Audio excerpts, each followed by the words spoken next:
People are still trickling in. All right, so for the final week of readings, I'm going to kind of close out the question of postmodernism. Also, by reference to Adorno, and we, at least provisionally, thought about having an extra class session during Critique Week in which we would have been able to discuss Adorno's aesthetic theory, at least to some extent. We may look at some of that today. But I wanted to, because Douglas Crimp cites in his famous essay on the museum's ruins, the Valery-Proust Museum essay by Adorno, but I want to contextualize that and think about the way Douglas Crimp is using that.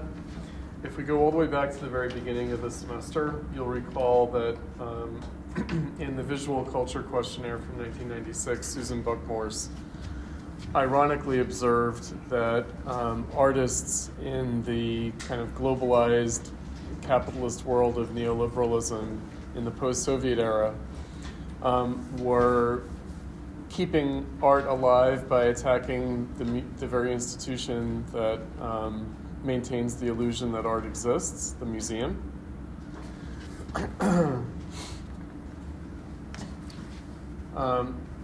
And so we will see what that institutional critique looks like in the realm of art itself. So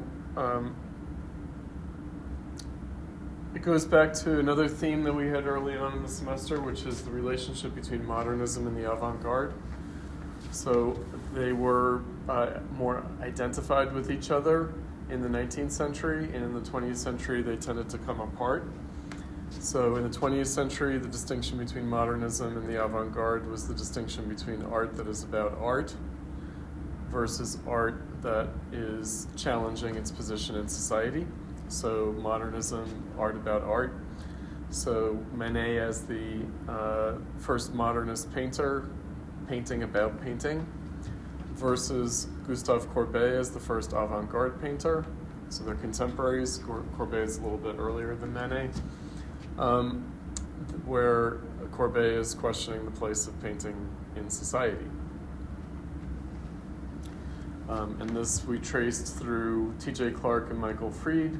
How does art change historically? Does it change in response to society and politics, to historical change in the realm of society? Or does it respond rather to its own internal logic of aesthetic form and its convincingness, right, which is Fried's position? Now, Adorno is more like Greenberg and Meyer Shapiro, who we looked at, the earlier generation of Marxist critics, for whom the history of art and literature could be a way of telling social and political history. So you don't have to tell social history through economic history or through political history. You can actually tell it through art history and literary history. You could actually trace transformations in society and social subjectivity and social being through the history of art and literature. You don't have to have reference to something else. You don't have to say, okay, what's going on in the economy, what's going on in the realm of politics, what's going on in more manifestly social practices that are affecting art. Rather, art itself could be participating in historical change and historical transformation. So art itself could be changing society. So again, Susan Buck-Morse said, she quoted Benjamin, she said, images in the mind motivate the will, claiming the power of images from surrealism, but that she also observes that this could also be the motto of the advertising industry or even of political campaigns. So again, the relationship between art, society, and politics. Now, the postmodernists are also trying to make a claim, a broader claim, than just the local phenomenon of art. Right? Habermas, early on in the semester, criticized postmodernism for a certain level of confusion regarding what aesthetic interventions, aesthetic change can actually accomplish, and that in some ways postmodernism celebrates, or at least affirms, the isolation of art from society, the free play of the signifier, the language games, and that they do so by treating it as a particular specialized activity with its own rules and its own truths, analogous to science. So claiming a kind of independence for art, analogous to the independence of science, and thereby trying to free art from social and political obligations. Right? In that way, mimicking the earlier separation of the avant-garde from society, or the artistic avant-garde from the political avant-garde that Greenberg noted in his Avant-Garde and Kitsch essay. In the 20th century, that problem is exacerbated, and it's exacerbated by the institutional power of political or politicized art. So not only in the East Bloc, in the Soviet Union and other communist countries, but also under fascism and even in liberal democracy. Right, so we did talk about that phenomenon, this sort of disintegration of modernism into the 20th century avant-garde, political art, mass culture, and a kind of late modernism. And it's the late modernism that the postmodernists are taking issue with. It's the late modernism that the postmodernists are rebelling against. The kind of officially sanctioned, institutionalized modernism, kind of MoMA modernism, Museum of Modern Art modernism. So we've encountered some of that discourse already with Douglas Crimp and Rosalind Krauss in previous weeks in their classic essays laying out the postmodernist critical agenda. But now we're coming around to their appropriation, not of people like Foucault and Barthes or Walter Benjamin, the way the work of art in the age of mechanical reproduction was appropriated by Rosalind Krauss and the originality of the avant-garde, but rather the appropriation of Adorno. So I wanted to just sort of remind us of something that we had early on, again, also taking our cues from the first week of reading in the course Robert Pippin's piece on critical theory,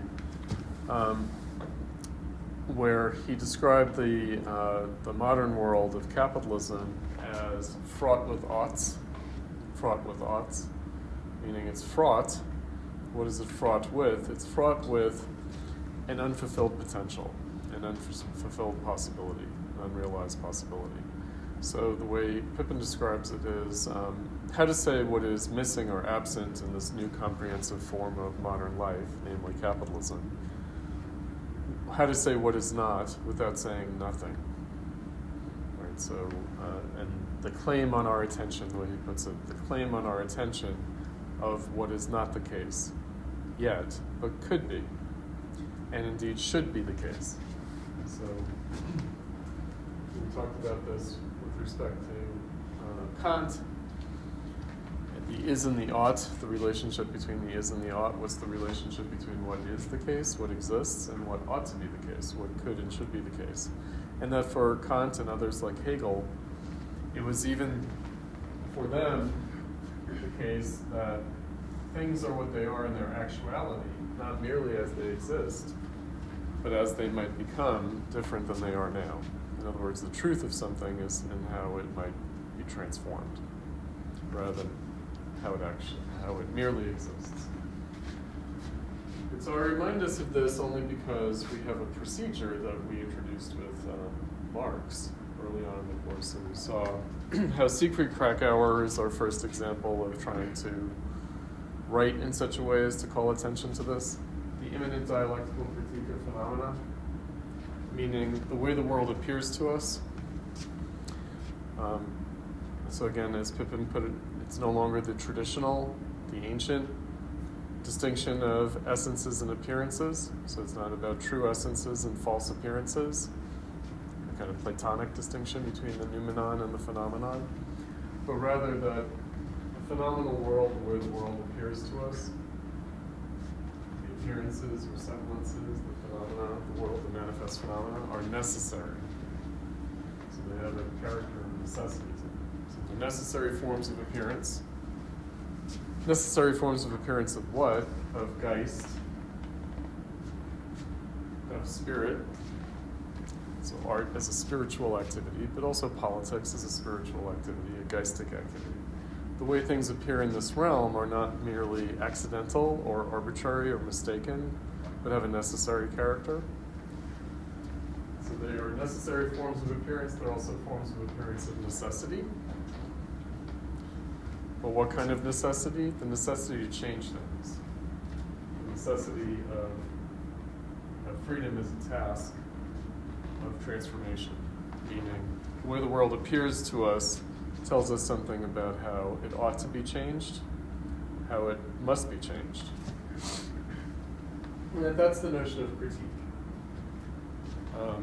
We had among our readings for today Hal Foster, the Introduction to the Anti-Aesthetic, and also Valery-Proust, where he says maybe we need to go beyond critique. So Hal Foster, one of the main October writers, one of the editors of the October Art Journal, one of the main postmodernists, maybe we need to go beyond critique. What do you mean by beyond critique? Well, beyond the sense of being tasked with transformation, beyond the desideratum of freedom, but also beyond that kind of, not only beyond the imperative of it, but what he considered to be the rehabilitative or conformist character of this. And so I just want to remind us of what this procedure is about. So moving from within, exploring conditions of possibility for transformation in and through the way the world appears, through its manifest phenomena, according to its self-contradictions, but really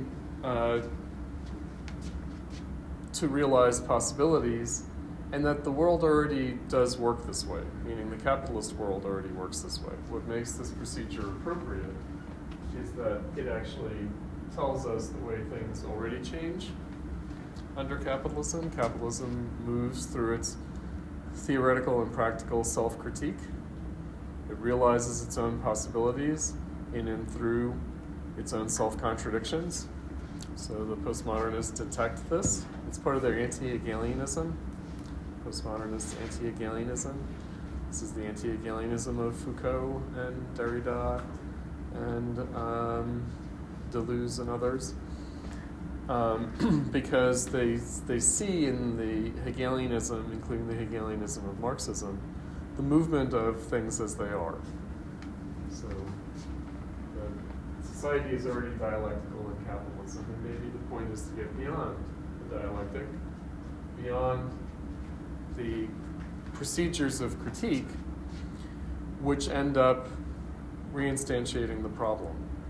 So when Hal Foster says he wants to go beyond critique, he also means to recognize how art has moved in this way, has renewed itself in this way, and that maybe the point was to step off this treadmill or get off this train and get out of this dynamic. In other words, to do something else, not just a revolutionizing and renewing of art in this dialectical manner. Right, so it's an attempt to sort of break out of the pattern in which the avant-garde becomes the new canon. Right, I think Trotsky, we read Trotsky, Art and Politics in Our Epoch, where Trotsky points out that each new art movement starts out as a rebellion, but ends up after a decent interval to attain the steps of the academy. And of course, in 2025, in a course like this, at a school like this, we should be thinking about how the avant-garde is institutionalized, how it is, ratified, made into a kind of an official form, right? Especially after the 60s. So the October Art Journal, they started out, as rebels, the black turtleneck rebels. literally, if you went to one of their conferences, everyone was wearing a black turtleneck. It was pretty insane. But nonetheless, they ended up writing a textbook, Art Since 1900, that was used as a survey art textbook here at the Art Institute for a number of years. We've kind of gotten away from using it. So they went from being the journal named after the October Revolution in Russia. Oh no, maybe it was only after the film by Sergei Eisenstein. Maybe it was about the film and not the revolution, as they say in their editorial statement. In doing this institutional critique to actually providing the new canon for the institution. And they detected this already, like early on in their career as a journal, as a cohort of thinkers in the early 80s. They already recognized, certainly by the early 90s, they recognized, oh, actually this critique that we're doing is actually part of what keeps the whole thing going. All right, so I just wanted to remind us of this because Adorno might offer a little bit of an alternative to this. And also, I'll just say autobiographically. So I got my MFA here at SAIC 30 years ago now. I got my MFA in 1996, so I would have been in my second year of my MFA program 30 years ago, in 1995. Around the time that visual culture questionnaire was being circulated that Susan Buck-Morse responded to in the October Art Journal.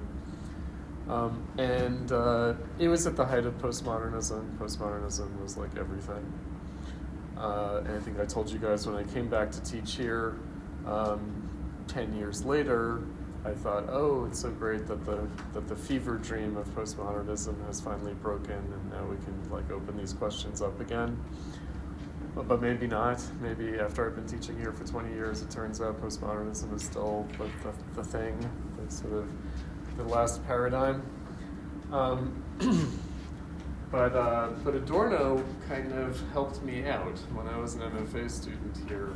A friend of mine, a mentor of mine, in fact, who's a political science person, Adolf Reed, told me to read Aesthetic Theory by Adorno because I was complaining about the pseudo-left politics of the Art Institute and the postmodernism. And he's like, oh, you should read Adorno. You should read Aesthetic Theory. And I did, and then that became my lifeline to sanity. And so I try to share that, at least a taste of it, as a resource to students that I have here, including in this course.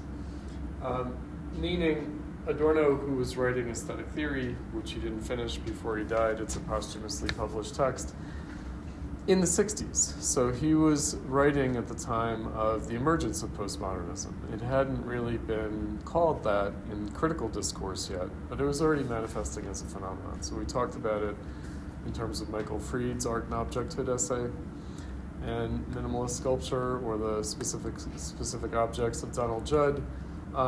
We'll see what Douglas Crimp has to say about where he dates it. So if postmodernism is not simply dated to the 20th century avant-garde, Lyotard offered that possibility, then it would be post-abstract expressionism. It would be Robert Rauschenberg, for example, would be a key moment in the emergence of aesthetic practices of postmodernism.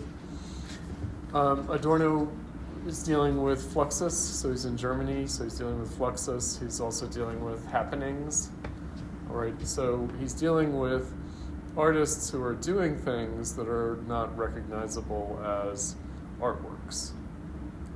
All right, so a kind of neo-avant-gardism was taking hold in the 60s very clearly. I think that we looked at those 20s. Did we look at the essay, Those 20s by Adorno? I think so, a couple of weeks back, where he was talking about the nostalgia for the 20s in the 60s.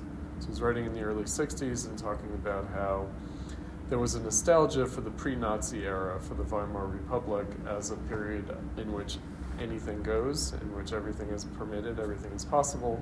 So a kind of nostalgia for the 20th century avant-garde as expressed in the 20s, seen as the antithesis to the repression that came with fascism and with Stalinism in the 1930s.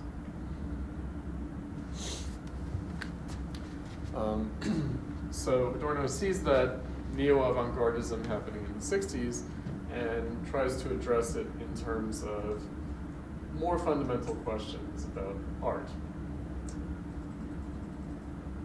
So in his aesthetic theory book, he says, "It is self-evident that nothing concerning art is self-evident anymore. Not its inner life, not its relation to the world, not even its right to exist."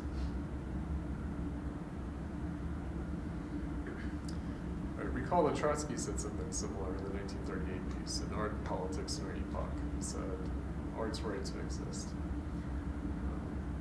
The forfeiture of what could be done spontaneously or unproblematically has not been compensated for by the open infinitude of new possibilities that reflection confronts.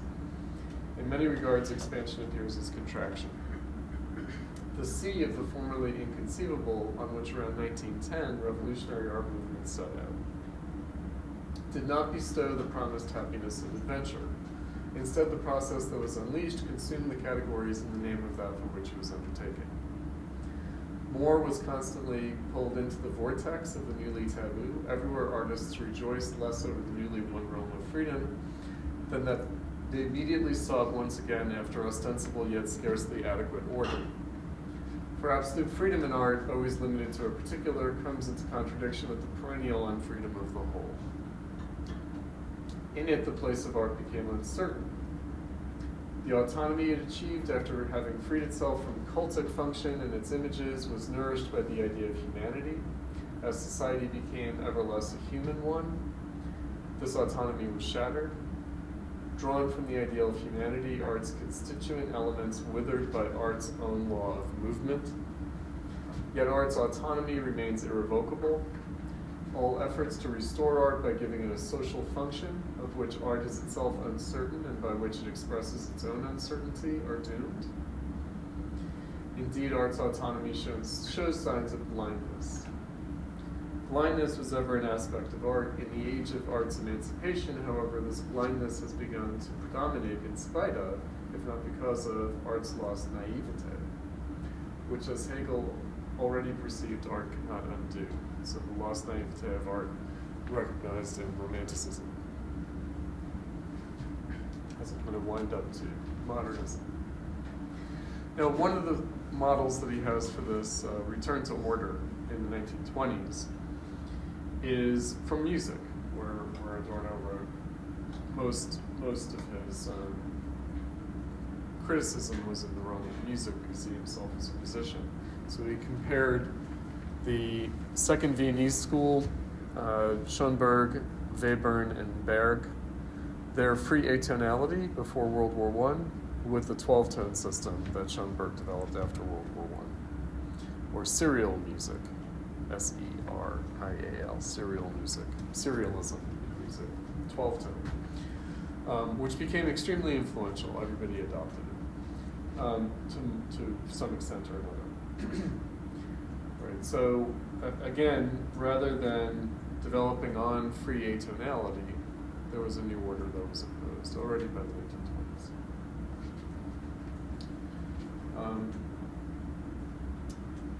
So art's lost naivete cannot be restored.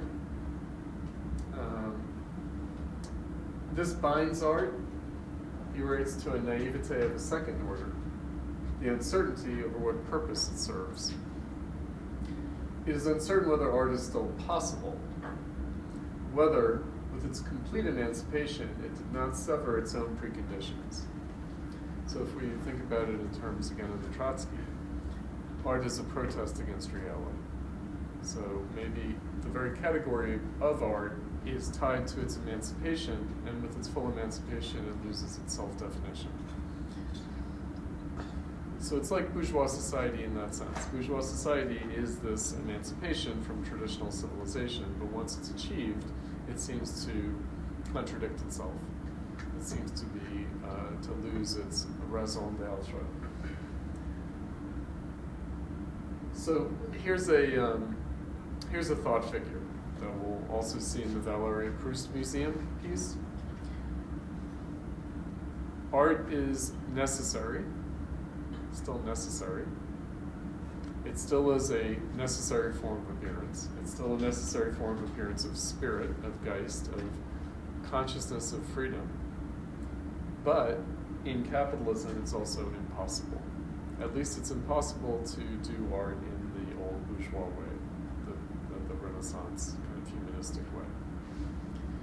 And that was already emergent as a phenomenon in the 19th century, in the origin of modernism itself with Baudelaire, but it's clearly the case in the 20th century. It's clearly the case in the 20th century. So art is necessary but impossible. Bourgeois freedom, the kind of freedom that art represents, is necessary, but it's also impossible. That's one way of thinking about the contradiction. In other words, people will still continue to make art. However, art will be about its impossibility. In that way, it has not transcended Romanticism. And so modernism tried to invert Romanticism, tried to say that what Romanticism treated as a loss is actually a gain. So Romanticism's sense of the loss of the canon, of the canonical, of a developing practice from the Renaissance up to the present, or we could even say going all the way back anthropologically to the origins of art itself, that sense of development, progress meaning development, had been lost, and that instead art became about the impossibility of art, or about the absence of art. And that's why the Romantics would point to medieval Christianity and classical antiquity, or even point to simply Renaissance humanistic art as the canon that can no longer be participated in. And so it's more about the suggestion of what art is supposed to be rather than what it is actually able to be. This question is kindled by art's own past. Artworks detach themselves from the empirical world and bring forth another world, one opposed to the empirical world, as if this other world, too, were an autonomous entity. Thus, however tragic they appear, artworks tend a priori towards affirmation. The cliches of art's reconciling glow and folding the world are repugnant not only because they parody the emphatic concept of art with its bourgeois version and class it among those Sunday institutions that provide solace. These cliches rub against the wound that art itself bears. As a result of its inevitable withdrawal from theology, so again, what is art freeing itself from? Its cultic function and rituals. So it's freeing itself from theology, it's freeing itself from religion, from the church. Also, though, the secondary ruling caste, the warrior caste, which is sanctified by the church in its role. But theology first and foremost. From the unqualified claim to the truth of salvation, a secularization without which art would never have developed, art is condemned to provide the world as it exists with the consolation that, shorn of any hope of a world beyond, strengthens the spell of that from which the autonomy of art wants to free itself. So ironically, in freeing itself from theology, art became a kind of theology.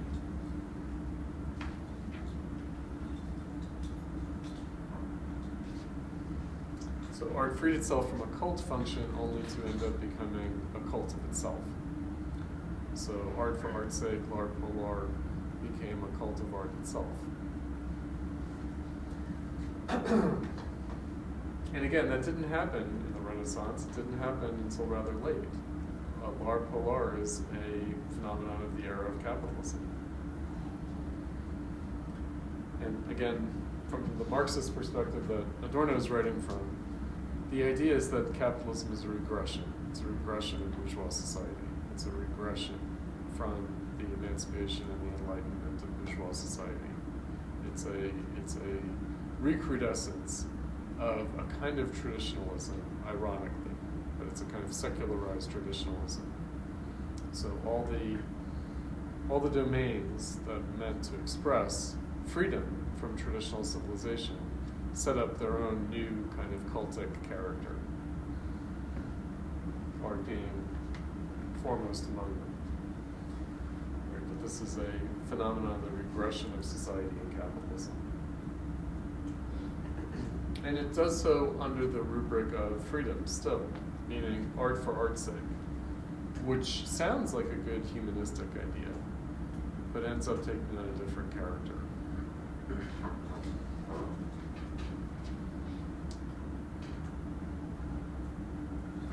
The principle of autonomy is itself suspect of giving consolation. By undertaking to posit totality out of itself, whole and self-encompassing, this image is transferred to the world in which art exists and that engenders it. By virtue of its rejection of the empirical world, a rejection that adheres in art's concept, and thus is no mere escape, but a law immanent to it, art sanctions the primacy of reality.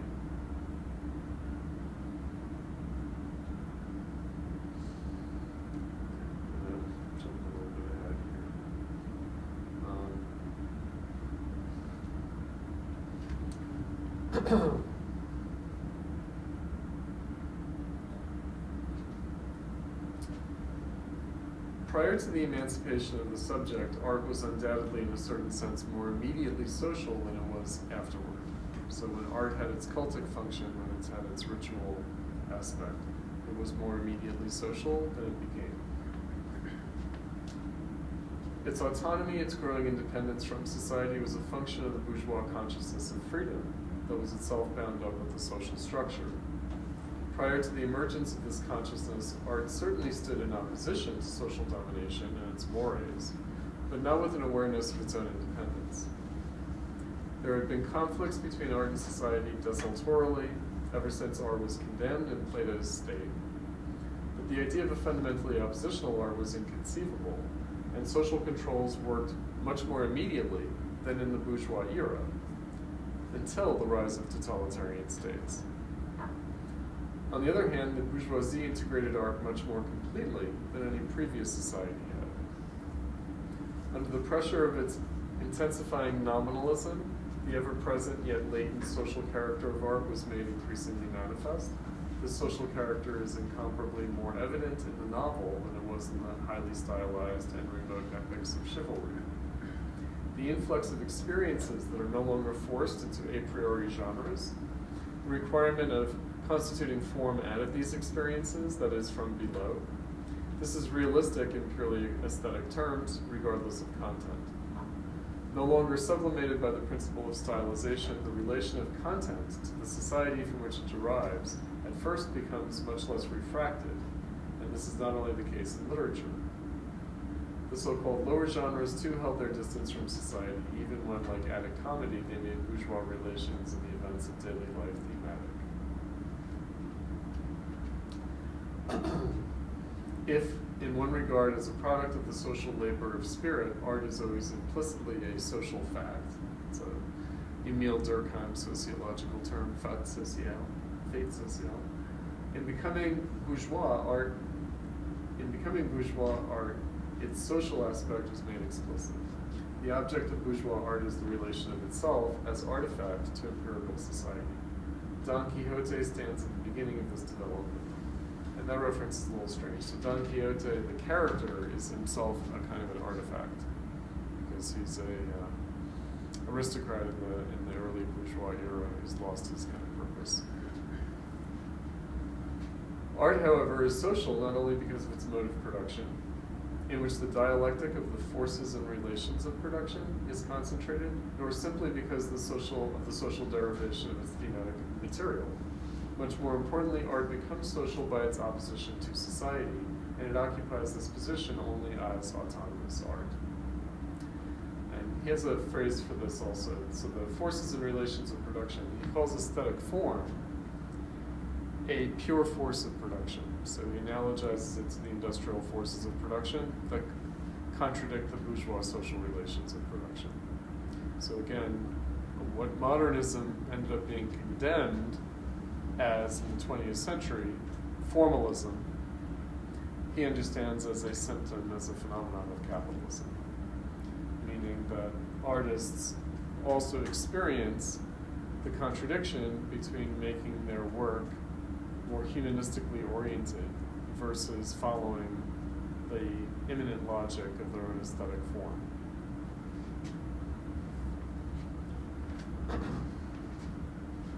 And yet, in doing that, it both mimics society and also implicitly protests against it. By crystallizing in itself as something unique to itself, rather than as complying with existing social norms and qualifying as socially useful, it criticizes society by merely existing,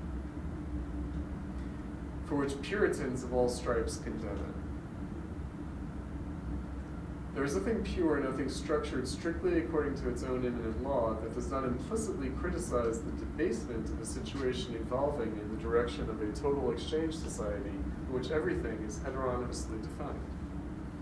Art's asociality is the determinate negation of indeterminate society. Certainly through its refusal of society, which is equivalent to sublimation through the law of form, autonomous art makes itself into a vehicle of ideology. The society at which it shudders is left in the distance undisturbed. Yet this is more than ideology.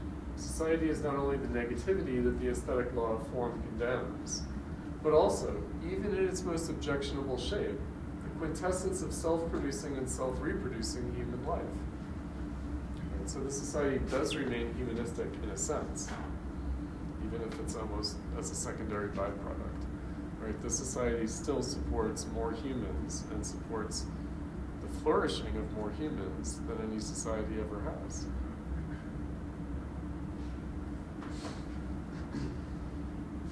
Art was nowhere more able to dispense with this element than with critique, until that moment when the social process revealed itself as one of self-annihilation. So recall that the Marxist brief against capitalism is that capitalism is self-destructive. So it's not that capitalism is destructive of human beings or of nature or anything else. It's rather that it's self-destructive. Because in fact, all cultures and all societies throughout history have been destructive towards human beings, towards its own member, human beings, and also destructive of nature.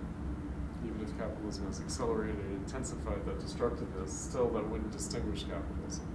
What distinguishes it is its self-destructive character, that capital destroys itself, not merely that it destroys humans. And every culture, every form of civilization has sacrificed humans.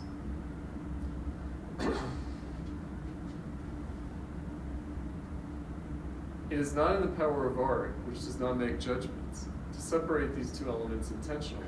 A pure productive force, such as that of the aesthetic, once freed from heteronymous control, is objectively the counter-image of enchained forces. But it is also the paradigm of fateful self-interested doings. Art keeps itself alive through its social force of resistance unless it reifies itself and becomes a commodity. And I think that we've talked about that previously as well, this Benjaminian idea that Adorno has of critical reification, meaning that if socialist realism condemned modernism as formalist and also as reified, then Adorno is saying that that has a critical character, that indeed has a critical character. It also has a complicit character, but it has a critical character as well.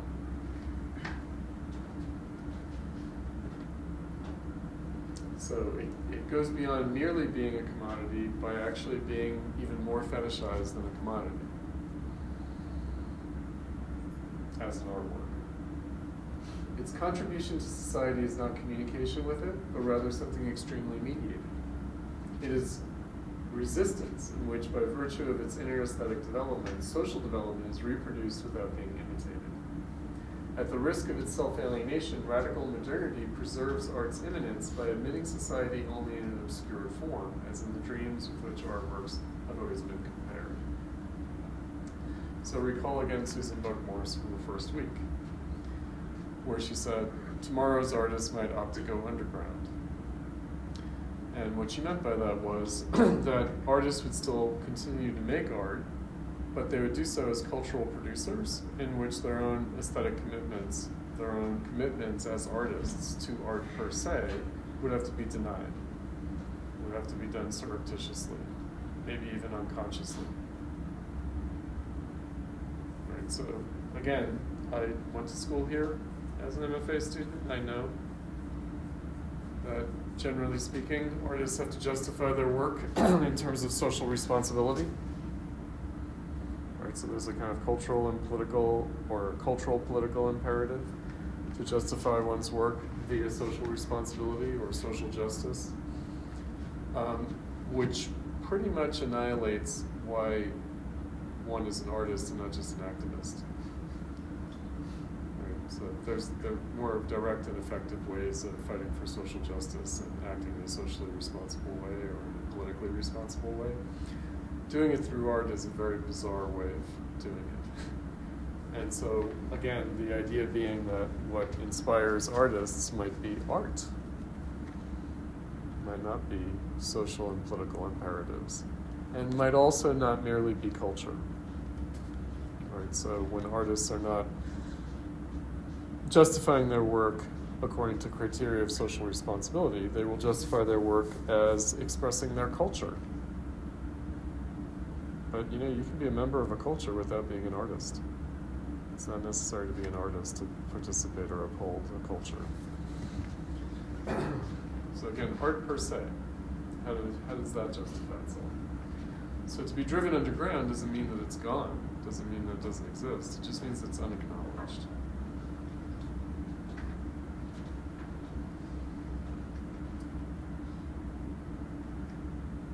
Nothing social in art is immediately social, not even when this is its aim. Not long ago, even the socially committed Brecht, Bertolt Brecht, found that to give his political position artistic expression, it was necessary to distance himself precisely from that social reality at which his works took aim. Jesuitical machinations were needed sufficiently to camouflage what he wrote as socialist realism to escape the Inquisition. Because again, we shouldn't forget that artists were repressed in the 20th century. They were subject to severe repression, not only by right-wing, like fascist regimes, but also by ostensibly left-wing regimes, by communist regimes, actually right-wing regimes of a different kind, and also by the soft repression of liberal democracy. Which the freedom of art is still the freedom to starve in a garret.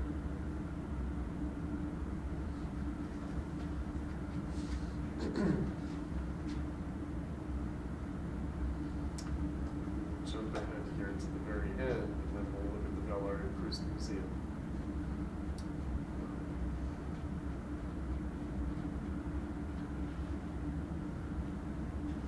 All right, so again, if art is necessary but impossible, if it's still necessary but impossible, and if it's necessary as a symptom. So one of the other things that I had for you guys to read this week was Adorno's Cultural Criticism in Society. So famously or infamously, that is where he says that to write poetry after Auschwitz is barbaric. Right? But it's also, as he says here, the case that there's still a right to express suffering. Right? So to write poetry after Auschwitz is barbaric, not because Auschwitz happened, but because the situation that made such a thing possible is also the condition for continuing to write poetry or make art. Indeed, to make art, because art is defined in a bourgeois sense, in terms of art per se, in the era of capitalism is barbaric. It has been. It becomes manifestly so in an undeniable way in the 20th century, but it was already the case in the 19th century. But nonetheless, as Robert Pittman pointed out in our first week's readings, art becomes an important symptom to begin to diagnose the suffering of modernity. So art and literature become important symptoms for getting at what might be going wrong with our society, and not merely at the level of content, but also at the level of form, at the level of what form actually expresses. So here, towards the end of aesthetic theory, he writes,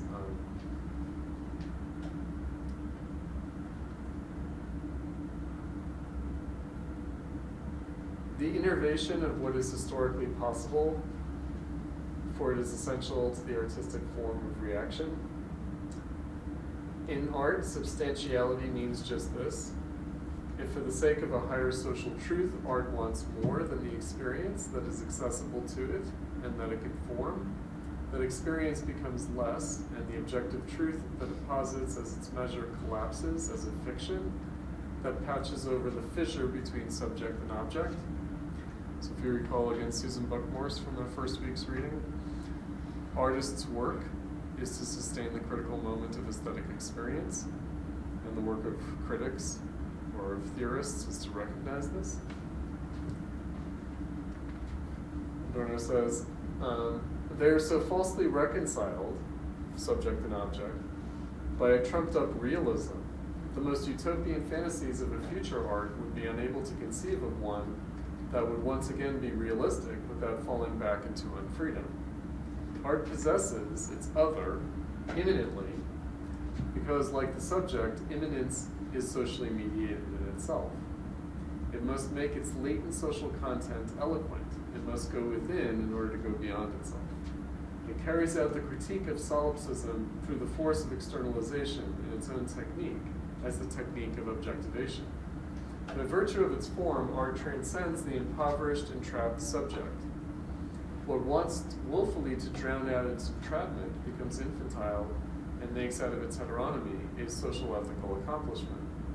It may be objected here that in the various people's democracies, that's the East, that's the communist countries, that in the various people's democracies, that these are still antagonistic, and that they therefore preclude any but an alienated standpoint. Yet it is also to be hoped that an actualized humanism will be blessedly free of the need for modern art and would once again be content with traditional art. This concessional argument, however, is actually not all that distinct from the doctrine of overcoming individualism. To put it bluntly, it is based on the Philistine cliche that modern art is as ugly as the world in which it originates. That the world deserves it and nothing else would be possible, yet surely it cannot go on like this forever. In truth, there is nothing to overcome. The world, is a typo here, itself is an index of the false. There is no denying that the antagonistic situation, what the young Marx called alienation and self-alienation, was not the weakest agency in the constitution of modern art. But modern art was certainly no copy, not the reproduction of that situation. In denouncing it, transposing it into the image, the situation became its other and as free as the situation denies the living to be. If today art has become the ideological complement of a world not at peace, it is possible that the art of the past will someday devolve upon society at peace. It would, however, amount to the sacrifice of its freedom, were the new art to return to peace and order, to affirmative replication and harmony. Nor is it possible to sketch the form of art in a changed society. In comparison with past art and the art of the present, it will probably again be something else. But it would be preferable that some fine day art vanish altogether than that it forget the suffering that is its expression and in which form has its substance. The suffering is the humane content that unfreedom counterfeits as positivity. If in fulfillment of the wish of future art were once again to become positive, then the suspicion that negativity were in actuality persisting would become acute. The suspicion is ever present, regression threatens unremittingly, and freedom, surely freedom from the principle of possession, cannot be possessed. But then what would art be as the writing of history if it shook off the memory of accumulated suffering?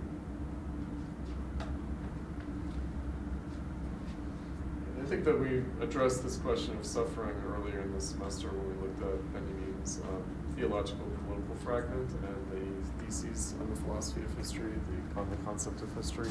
So we're not talking about merely suffering from unhappiness, but suffering from unfreedom, suffering from the unfulfilled potential, from the possibilities that go unrealized in capitalism.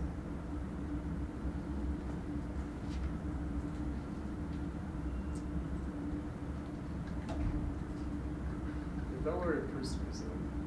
I'm not going to deal with this in great detail. I just want to make some note of some things before we get into Douglas Crimp's appropriation of it.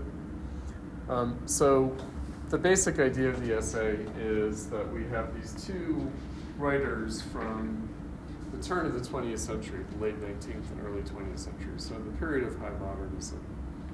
Paul Valery, and Marcel Proust. Proust, who is the famous novelist, but also was an art critic and a literary critic. Valery, who was a poet, but also a visual art critic and a literary critic. That they have counterposed or antithetical positions on the museum and on the fate of art in the museum, and kind of reproduces something that we addressed very early in the course with Daniel Sherman's essay on Cutrone de Quincy and Benjamin and Marx on the museum as a political institution, as a social institution, the Louvre in Napoleonic Europe, as the site where the art looted from Europe was exhibited, and specifically Cutrone de Quincy as an adjutant to General Miranda, who was leading the Italian campaign. So what does it mean to take this Italian art and put it in a museum in Paris?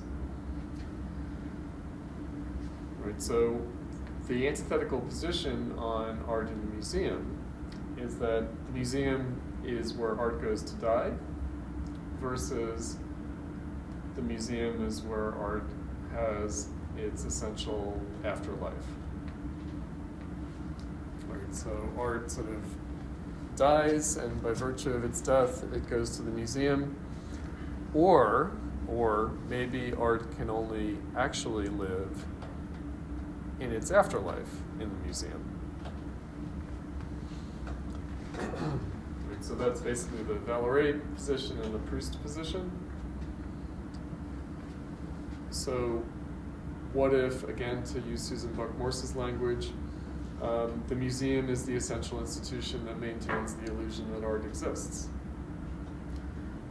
Or what if art has to fall out of circulation, has to fall out of its original commodity character, its use value and its exchange value, in order to actually exist as itself? Right, so when art leaves the art market, when it loses its investment value, because again, in the entire capitalist era, including back in the Napoleonic era already, art was a form of money investment. So people would buy artworks as a safe way of preserving the value of their money, the way they'd buy any other asset, like real estate or stock in companies. In some ways, art was a safer investment than other forms of investment. But when artworks go to the museum, they lose that character. They lose their character as not only as commodities, but also as capital. And yet they also seem to lose their place in living historical time. So artworks enter the museum when they no longer occupy their original historical moment. But maybe, and this is where Adorno invokes Benjamin, it could be that art and literature has its true life only after its historical moment has passed. In other words, as an expression of the unfulfilled potential of its original historical moment, which only becomes visible when dislocated from that moment.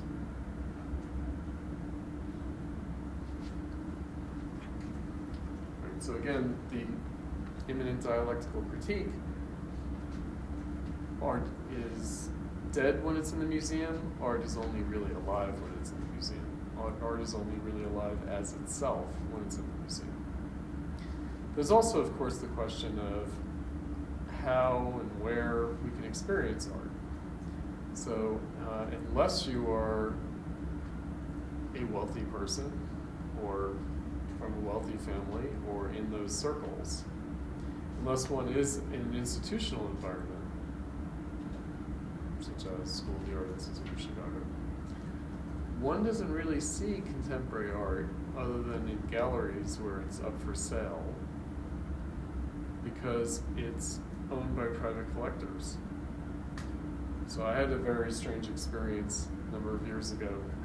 One of the benefactors of the Art Institute Museum, but also of the School of the Art Institute, and more directly of the MCA, the Museum of Contemporary Art here in Chicago, the Stone family, if you've heard of them. They're an old couple. So I happened to go to a dinner party at their home, which is in one of those really swank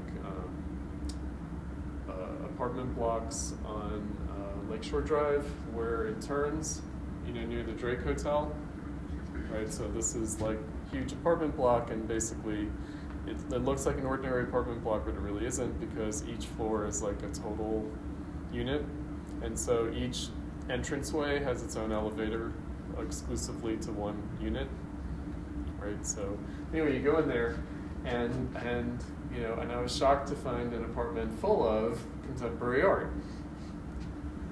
Right, so they had Felix Gonzalez Torres, they had Janine Antoni, they had a original artwork of Janine Antoni in the bathroom. It was just like full of this art, and it was like, oh wow, like I've seen reproductions of these works, or actually there were some works that I had never seen any hint of anywhere, and so they purchase, they acquire, and then they put in their house artworks until they get bored with them, and then they donate them to the MCA. Right, but as a working class person, I'm not going to see art really at all, except in the museum.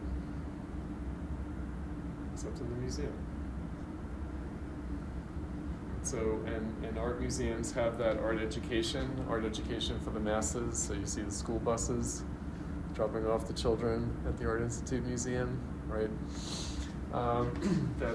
That's the only place art exists, really, for a large part of society. Art only exists at the museum,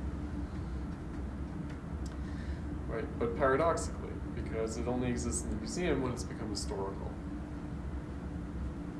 when it's already in the past.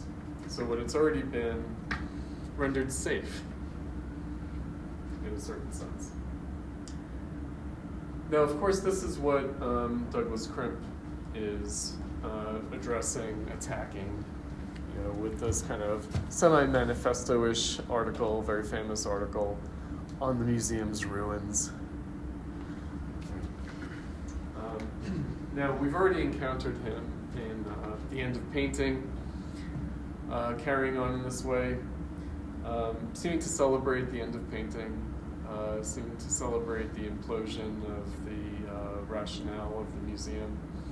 Now, the editorial statement of purpose for the October Art Journal complained about the complicity of museums, of MoMA in particular, but also the Met, the Metropolitan Museum of Art in New York, with the Vietnam War. Right, so this is what new leftists in the 60s and 70s did, including the very editors, the writers of the October Art Journal. They protested against the participation on their board of trustees of people from the defense industries in the institutions of universities, for sure, but also museums.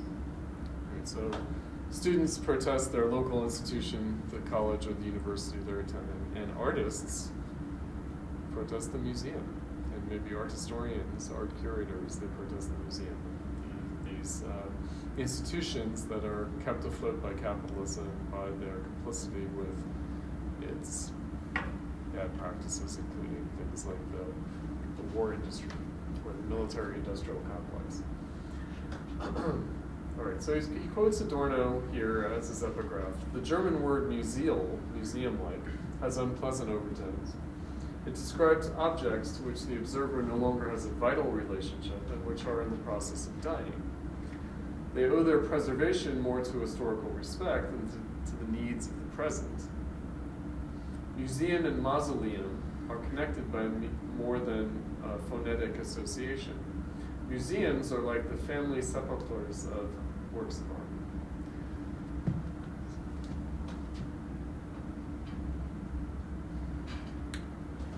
And Douglas Crimp says, or begins his article, in his review of the new installation of 19th century art at the Metropolitan Museum, Hilton Kramer attacks the inclusion of salon painting in the Andre Meyer galleries, characterizing that art as silly, sentimental, and impotent. Kramer goes on to assert that had the reinstallation been done a generation earlier, such pictures would have remained in the museum's storerooms, to which they had been so justly consigned. Quote, this is Hilton Kramer, "It is the destiny of corpses, after all, to remain buried, and salon painting was found to be very dead indeed. But nowadays, there is no art so dead that an art historian cannot be found to detect some simulacrum of life in its moldering remains. In the last decade, there has in fact arisen in the scholarly world a powerful sub-profession that specializes in these lugubrious disinterments." And here's Crimp. Kramer's metaphor of death and decay in the museum recalls Adorno's essay, in which the opposite but complementary experiences of Valery and Proust at the Louvre are analyzed, except that Adorno insists upon this museal mortality as a necessary effect of an institution, caught in the contradictions of its culture and therefore extending to every object contained within. Kramer, on the other hand, retaining his faith in the eternal life of masterpieces, ascribes the conditions of life and death not to the museum, or the particular history of which it is an instrument, but to our works themselves. Their autonomous quality threatened only by the distortions that a particular misguided installation might impose. He therefore wishes to explain, quote, this curious turnabout that places a meretricious little picture like Gérôme's Pygmalion in Galatia under the same roof with masterpieces on the order of Goya's Pepito and Manet's Woman of the Parrot. What kind of taste is it, of what standard of values, that can so easily accommodate such glaring opposites? And Kramer continues, the answer, Kramer thinks, is to be found in that much discussed phenomenon, the death of modernism. So long as the modernist movement was understood to be thriving, there could be no question about a revival of painters like Gérôme and Bouguereau. Modernism exerted a moral as well as aesthetic authority that precluded such a development. But the demise of modernism has left us with few, if any, defenses against the incursions of debased taste. Under the new postmodernist dispensation, anything goes. It is as an expression of this postmodernist ethos that the new installation of 19th century art at the Met needs to be understood. What we are given in the beautiful Andre Meyer galleries is the first comprehensive account of the 19th century from a postmodernist point of view in one of our major museums. Crimp continues, we have here yet another example of Kramer's moralizing cultural conservatism disguised as progressive modernism. But we also have a very interesting puzzle whose pieces are not, in my estimation, Crimp says, fitted together right, perhaps because a crucial one is missing. The pieces Kramer has assembled are the museum, art history, modernism, and postmodernism, to which I, Crimp says, would like to add photography and complete the puzzle to look, I would say, something like this. And he uses Rauschenberg's painting Transom. Let's see if I can find a version of this.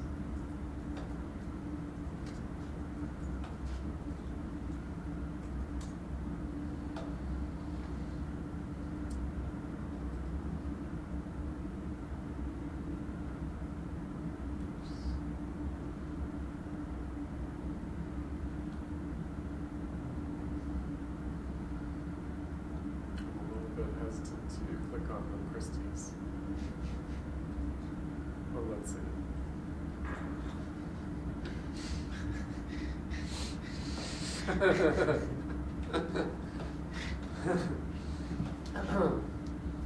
Alright, so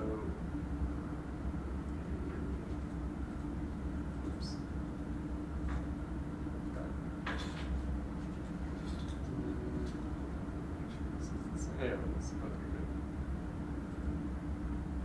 good. All right, so a couple of things are going on here. So Crimp is citing Rauschenberg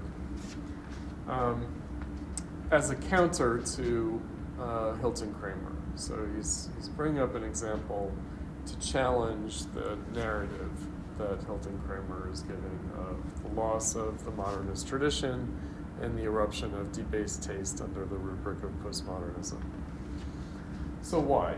And again, the missing piece of the puzzle, Crimp thinks, is photography. So photography, but photography also as the form of its reproduction in silk screening. Right, so part of what a painting like this defies is the orientation of the viewing subject. Right, so the kind of portrait proportions is defying that, but also it's sort of operating in all directions. So you've got a photograph of the water towers on top of buildings. You get the helicopter, you get the reproduction of the painting. So it has a different orientation, and it suggests its very production process or reproduction process, namely the flatbed silk screen production process. And that orientation of the painting, as not up on a wall, but laying flat on a counter or on a desk, that's the orientation that curators have towards paintings in the archive of the museum. So when artworks are stored in the museum, they're filed, but then when they're taken out and prepared for exhibition, or when they are subject to restoration practices or examinations, it's laid flat rather than situated upright. Now we've had another example of this that we touched on with Clement Greenberg, and that's Jackson Pollock. So the drip paintings. All right, so this is post-abstract expressionism. Jackson Pollock is abstract expressionism, and yet there's a similar orientation. What does it mean to take something that was produced flat and put it up on the wall? Right, so the so-called drip paintings of Jackson Pollock were produced laterally but are exhibited vertically. And again, that would be the kind of last gasp of modernism, meaning that something that's produced through a semi-aleatory process is still looked at as if it were a painting composed to give the illusion of space and the illusion of line and color not present on the canvas. Here, though, no. Right? So also the Greenbergian idea of flatness, that from a variety of different traditions in the early 20th century, it looked like, and already starting in the late 19th century, it looked like painters were converging around this concern with the flatness of the painted surface as the main concern of painting. Meaning, in exploring what painting can do and cannot do, what justified it as a medium, as a genre, they had to deal with the kind of 0-degree condition of possibility for the painted picture as a flat image, as a two-dimensional image, as a physical object defined by its flatness. So here something else is going on. So we have a kind of the posterization of the image, of the photographic image, with a different kind of a flatness effect that is borrowed from popular imagery, right, from printmaking is a popular form. We also have, again, the loss of the orientation of the picture as a easel painting. And then we also have borrowed imagery. We have imagery that's not original. Right? So we have the sort of texture of the image, we have the orientation of the image, and we have the source of the imagery that is more iconographic than it is pictorial. Without, however, it being this essentializing move towards the flatness of the picture plane. Right, so it's going in a different direction than the Greenberg apparent teleology. Now, I don't know if we talked about this earlier in the semester, but I think that we did. Maybe already in the first week when we were reading Robert Pippin on Hegel, that teleology is not about the future, it's about the present. So it's about how history has been leading to the present. It's not about where the present is going in the future. Right? So again, Greenberg has been misconstrued as talking about the future. He wasn't talking about the future, he was talking about the present. So in the 1930s, flatness was a phenomenon, and the question is, what is the history of that present phenomenon? And how does it appear now in retrospect that history was leading to this present situation?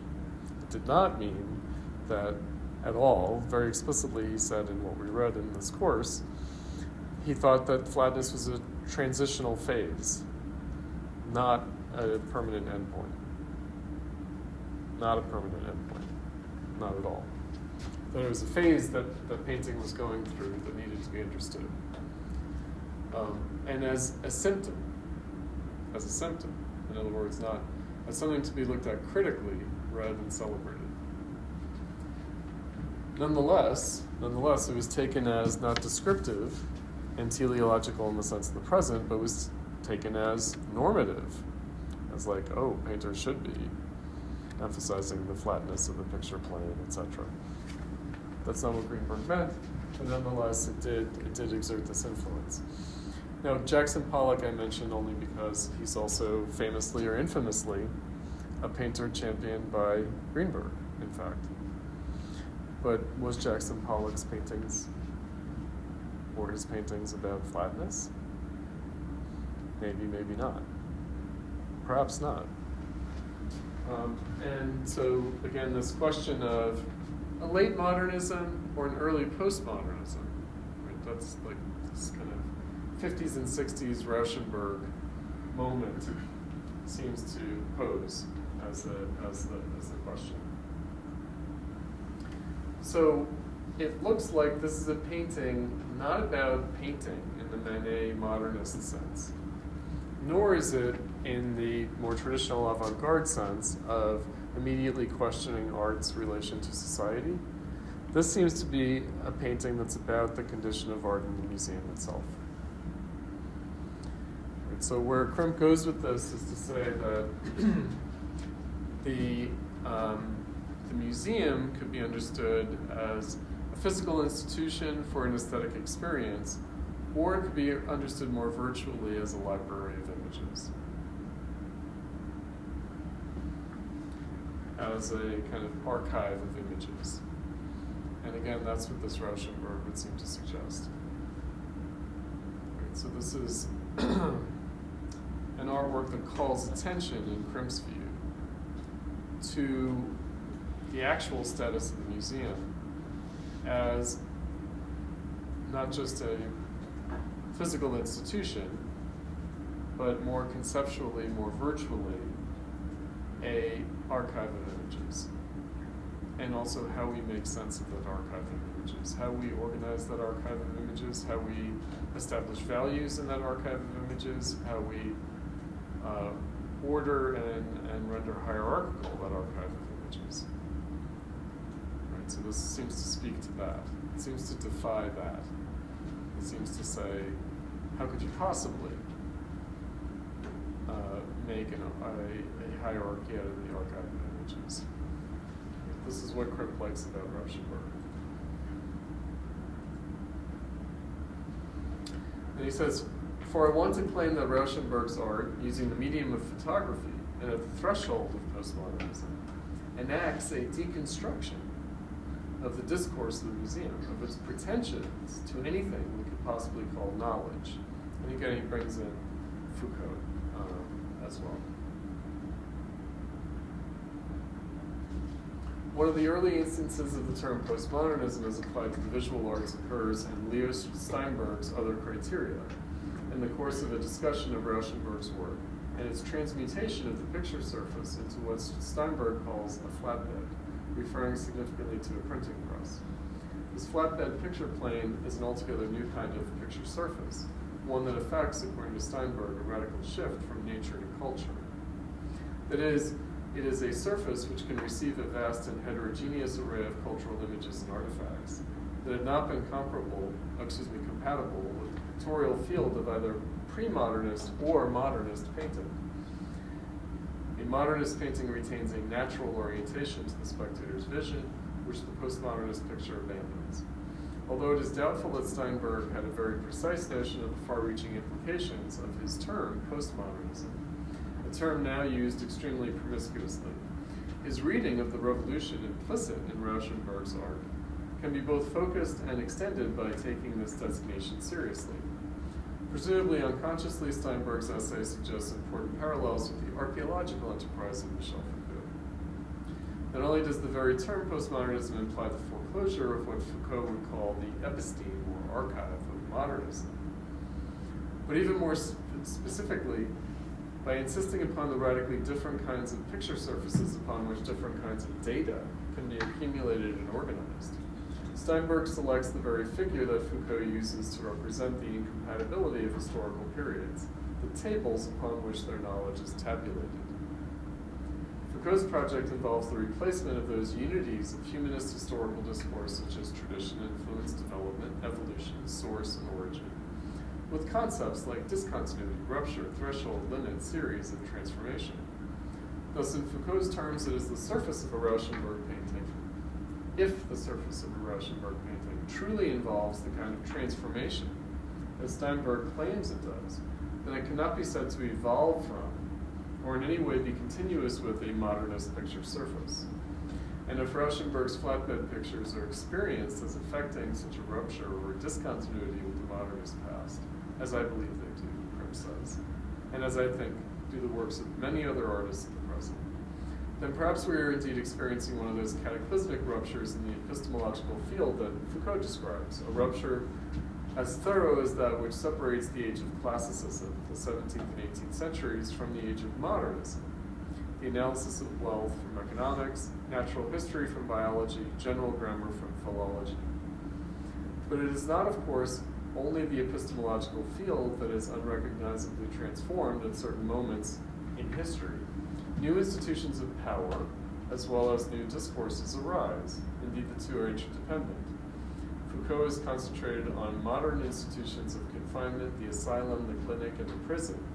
For him, it is these institutions that produce the respective discourses of madness, illness, and criminality, not the other way around. There is another institution of confinement ripe for analysis in Foucault's terms, the museum, and another discipline, art history. They are, together with photography, or perhaps more precisely the repression and selective use of photography, the preconditions of the discourse that we call modern art. Foucault himself has hinted at the way to begin thinking about this analysis.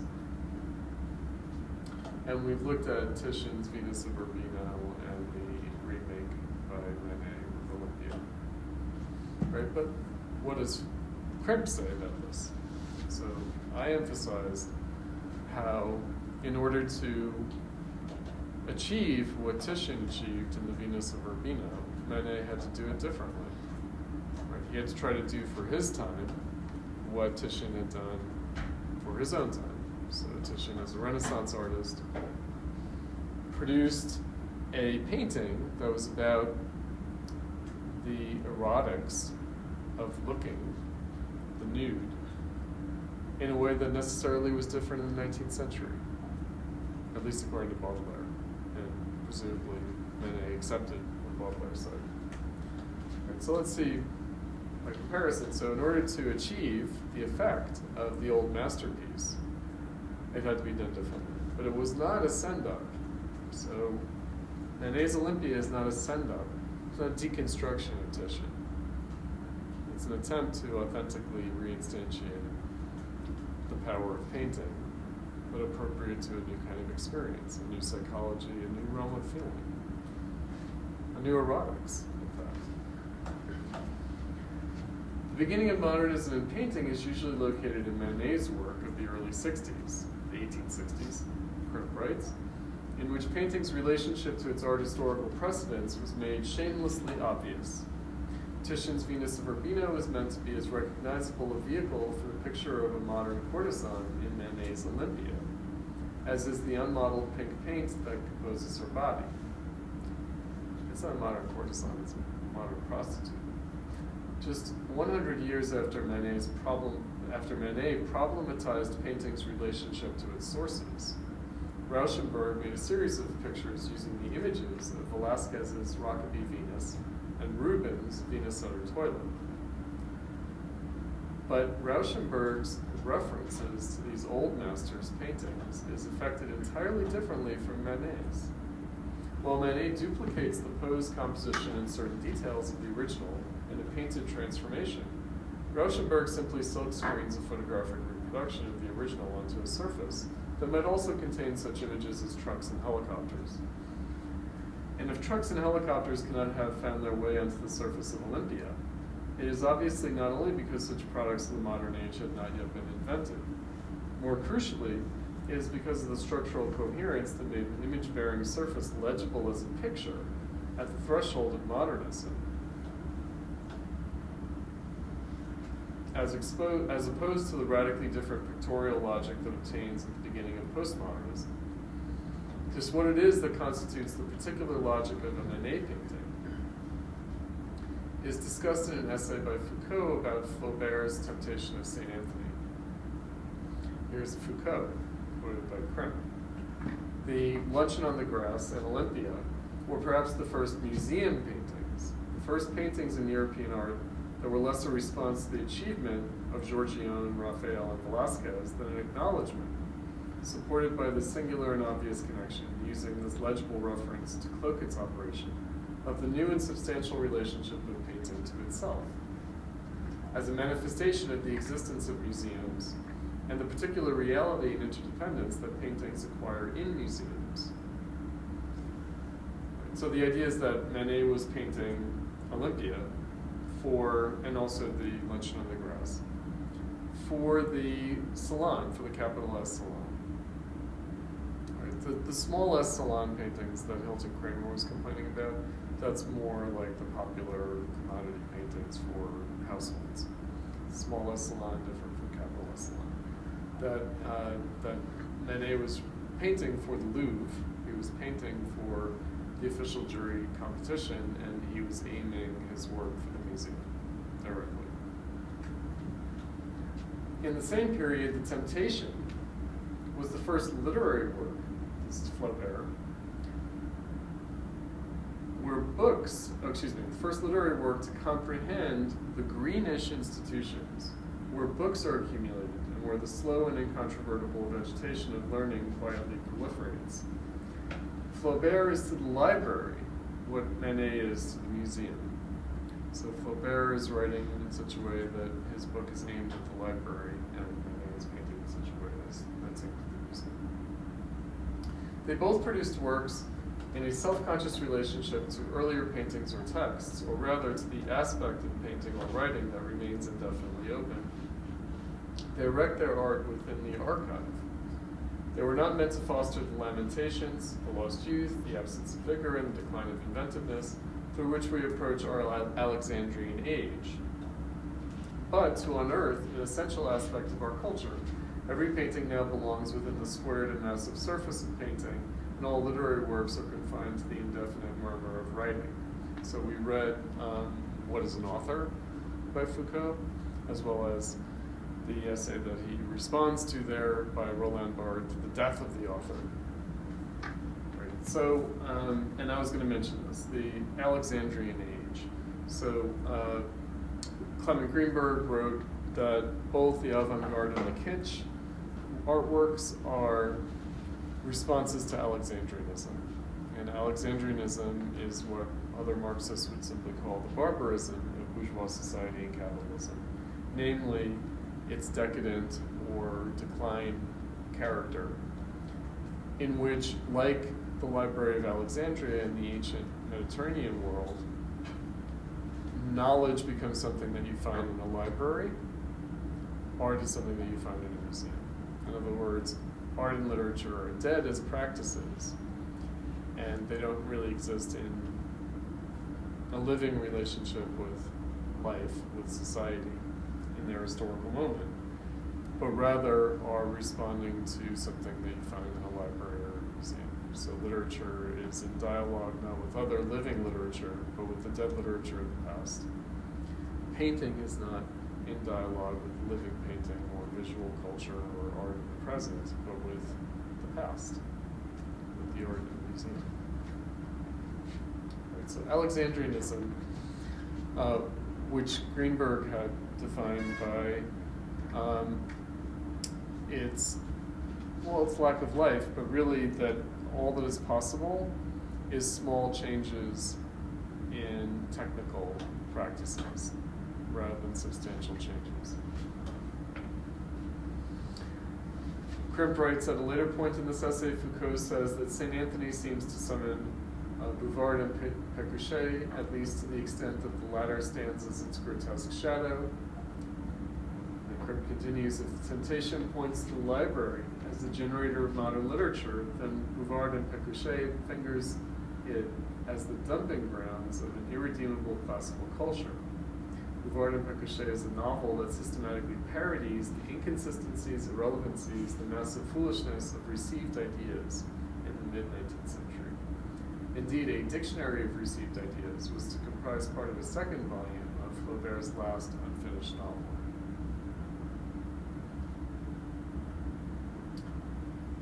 Let me jump ahead here.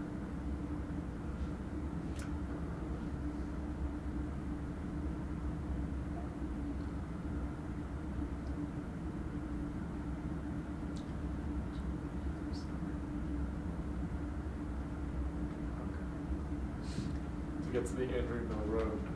In the period following World War II, Crimp writes, perhaps the greatest monument to the museum's discourse is André Malraux's Museum Without Walls.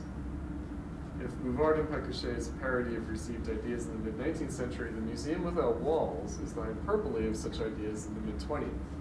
Specifically, what Malraux calls unconsciously parodies is, quote, art history as a humanistic discipline.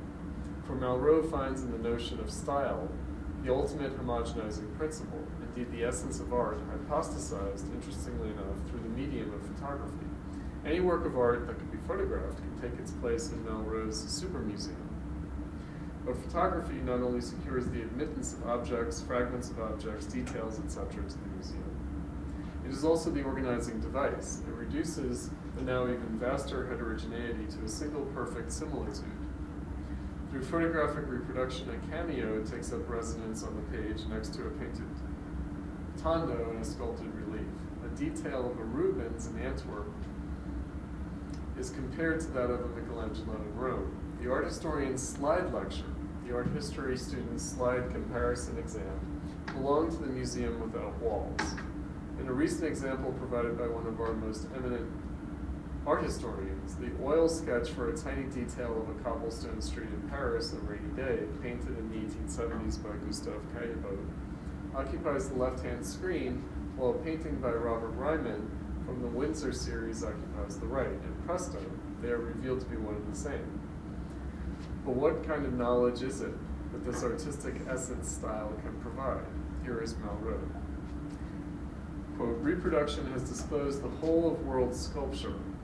It has multiplied accepted masterpieces, promoted other works to their due rank, and launched some minor styles. In some cases, one might say invented them. It is introducing the language of color into art history. In our Museum Without Walls picture, fresco, miniature, and stained glass window seem of one and the same family. For all alike, miniatures, frescoes, stained glass tapestries, Scythian plaques, pictures, Greek vase paintings, details, and even statuary have become color plates. In the process, they have lost their properties as objects. But by the same token, they have gained something, the utmost significance as to style that they can possibly acquire. It is hard for us clearly to realize the gulf between the performance of an Aeschylean tragedy with the instant Persian threat and Salamis looming across the bay, and the effect we get from reading it. Yet dimly, albeit, we feel the difference. All that remains of Aeschylus is his genius. It is the same with figures that in reproduction lose both their original significance as objects and their function, religious or other. We see them only as works of art, and they bring home to us only their maker's talent. We might also call them not works, but moments of art. Yet diverse as they are, all these objects speak for the same endeavor. It is as though an unseen presence, the spirit of art, were urging all on the same quest. Thus it is that thanks to the rather specious unity imposed by photographic reproduction on a multiplicity of objects, ranging from the statue to the bas-relief, from bas-relief to seal impressions, and from these to the plaques of the nomads, a Babylonian style seems to emerge as a real entity, not a mere classification, as something resembling rather the life story of a great creator. Nothing conveys more vividly and compellingly the notion of a destiny shaping human ends than do the great styles, whose evolutions and transformations seem like long scars that fate has left in passing on the face of the earth. Here's Crimp again. All the works of what we call art, or at least all of them that can be submitted to the process of photographic reproduction, can take their place in the great super-oeuvre. Art as ontological essence created not by men, but by man. This is the comforting knowledge to which the Museum Without Walls gives testimony, and concomitantly, it is the deception to which art history, a discipline now thoroughly professionalized, is most deeply, if often unconsciously, committed. But Malraux makes a fatal error near the end of his museum. He admits within its pages the very thing that had constituted its homogeneity. That thing is, of course, photography. So long as photography was merely a vehicle by which art objects entered the museum, a certain coherence obtained. But once photography itself enters, an art object among others, heterogeneity is reestablished at the heart of the museum. Its pretensions to knowledge are doomed. Even photography cannot hypostasize style from a photograph.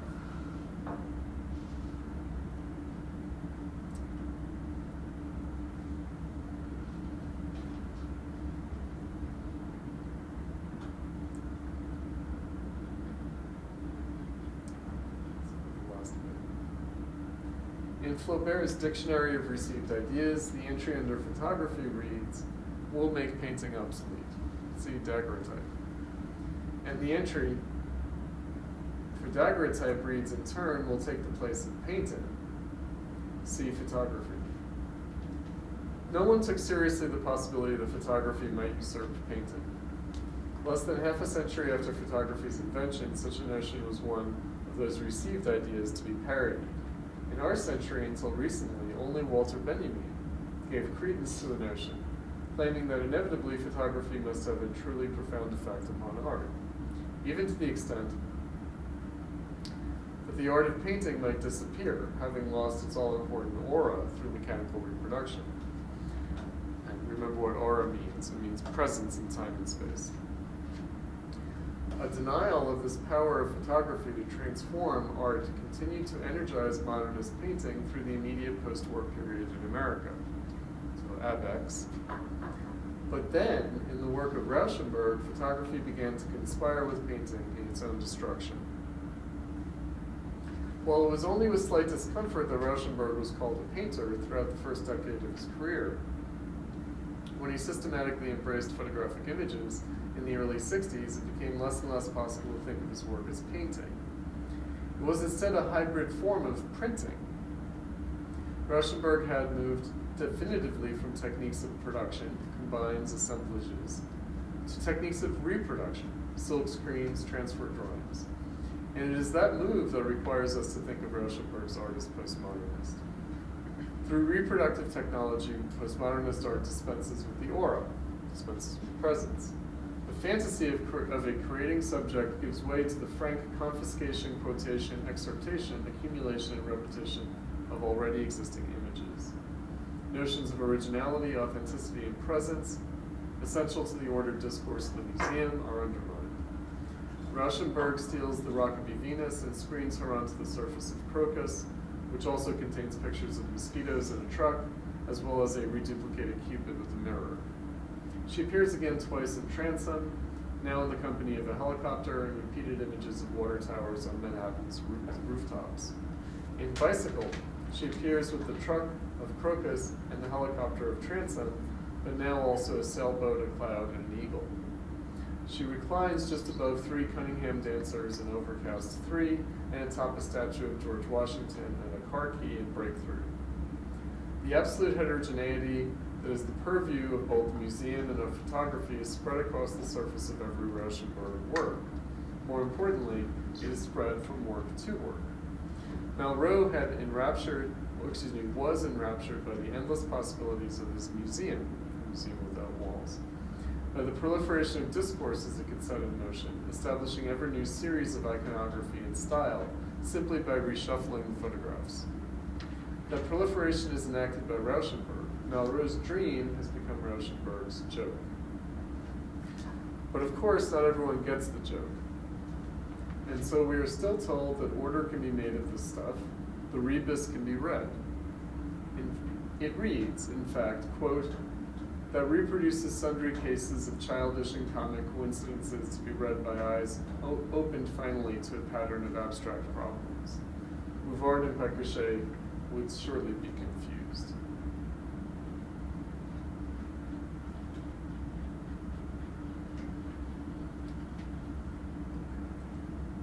Let's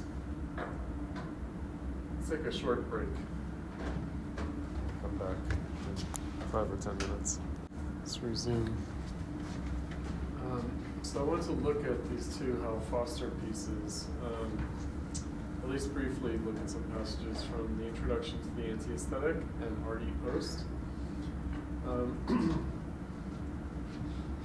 So the Introduction to the Anti-Aesthetic, this is a book collection in which the essay that we read earlier in the semester by Habermas on Modernity and Incomplete Project was published.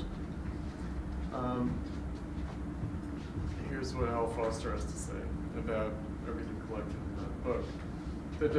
These essays share many concerns. A critique of Western representations and modern supreme fictions, a desire to think in terms sensitive to difference, of others without opposition, of heterogeneity without hierarchy, a skepticism regarding autonomous spheres of culture or separate fields of experts, an imperative to go beyond formal affiliations of text to text, to trace social affiliations, the institutional density of the text in the world, in short, a will to grasp the present nexus of culture and politics and to affirm a practice resistant both to academic modernism and political reaction. This is from 1980. Right, so this is the time of the election of Ronald Reagan. It's also after Margaret Thatcher had already been elected in the UK. So it's really the right-wing backlash to the 60s in many respects. Although that had already taken place to a large extent in 68 with Nixon and in the 70s. But anyway, these concerns are signaled here by the rubric anti-aesthetic, which is not intended as one more assertion of the negation of art or of representation as such. It was modernism that was marked by such negations, espoused in the anarchic hope of an emancipatory effect, or in the utopian dream of a time of pure presence, a space beyond representation. This is not the case here. All these critics take for granted that we are never outside representation, or rather never outside its politics. Here then, anti-aesthetic is the sign not of modern nihilism, which so often transgressed the law only to confirm it, but rather of a critique which destructures the order of representations in order to reinscribe them. Anti-aesthetic also signals that the very notion of the aesthetic, its network of ideas, is in question here. The idea that aesthetic experience exists apart, without purpose, all but beyond history, or that art can now affect a world at once intersubjective, concrete, and universal, a symbolic totality. Like postmodernism, then, anti-aesthetic marks a cultural position on the present. Are categories afforded by the aesthetic still valid? For example, is the model of subjective taste not threatened by mass mediation, or that of universal vision by the rise of other cultures? More locally, anti-aesthetic also signals a practice, cross-disciplinary in nature, that is sensitive to cultural forms engaged in a politic, for example, feminist art, or rooted in a vernacular, that is, to forms that deny the idea of a privileged aesthetic realm. The adventures of the aesthetic make up one of the great narratives of modernity, from the time of its autonomy through art for art's sake to its status as a necessary negative category, a critique of the world as it is. It is this last moment, figured brilliantly in the writings of Theodor Adorno, that is hard to relinquish. The notion of the aesthetic as subversive, a critical interstice in an otherwise instrumental world. Now, however, we have to consider that this aesthetic space too is eclipsed, or rather, that its criticality is now largely illusory, and so instrumental. In such an event, the strategy of an Adorno of negative commitment might have to be revised or rejected, and a new strategy of interference associated with Antonio Gramsci, another Marxist, devised. This, at least, is the thrust of the essays in this book. Such a strategy, of course, remains romantic if it is not aware of its own limits, which in the present world are strict indeed. And yet this much is clear: in the face of a culture of reaction on all sides, a practice of resistance is needed. So this is when the very notion of resistance kind of came into vogue. Right? The idea that reform is not possible, revolution is not possible, so all we can do is resist.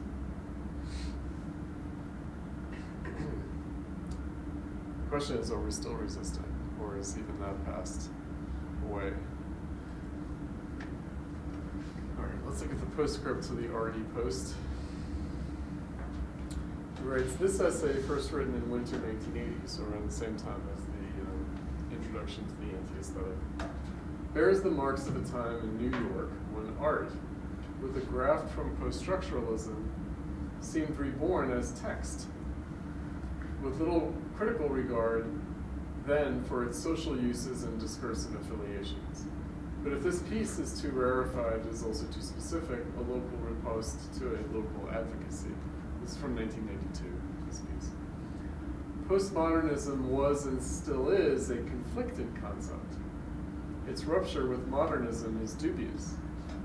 And yet clearly many modernist paradigms have eroded.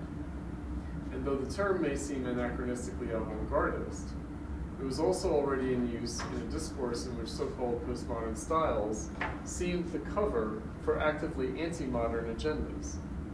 In the midst of all this, I wanted to argue against a modernism sealed in its own debased formalist image, and for a conception of postmodernism that was not merely instrumental. By and large, postmodernism is conceived in parochial, stylistic, or recuperative historicist terms, or grandiosely as the index of a new episteme, a new discursive formation distinct from the modern, with its stress on a historicity specific to each discipline and governed by man. The problem is that this model can account for postmodernism only as a rupture, not as a restructuration. It thus seems necessary to periodize it in more materially textual ways, in Marxian terms perhaps, as a conjuncture of specific problematics. In this light, the rejection of postmodernism on the grounds that its elements are to be found in modernism may be countered with the argument that they now exist in a new order, transformed in place in effectivity.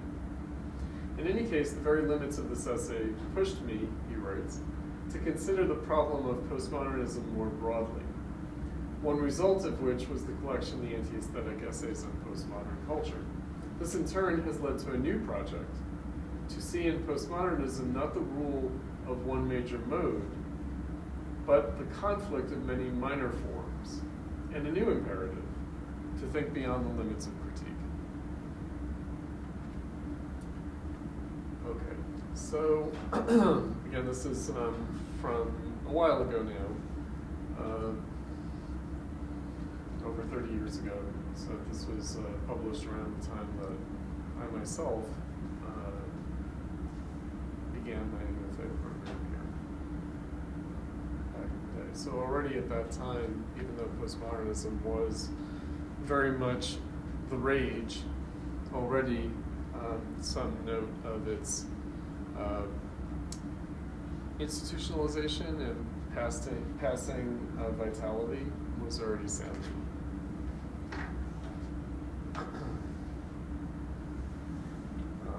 Frederick Jameson, who I think is mentioned in the introduction to the anti-aesthetic, and I think that I've mentioned him, so he was a Marxist literary critic in the United States. I think that I might have mentioned him as someone who has a one-word encapsulation of the Marxist critique of capitalism, unemployment. He had written a book that was published before this in the late 80s and early 90s, Postmodernism, or the Cultural Logic of Late Capitalism. It's where he criticized and kind of symptomologized postmodernism as the aesthetic form of neoliberalism, of neoliberal capitalism, which we are now living through the end of, in fact, in recent years. All right, so where does this leave us today?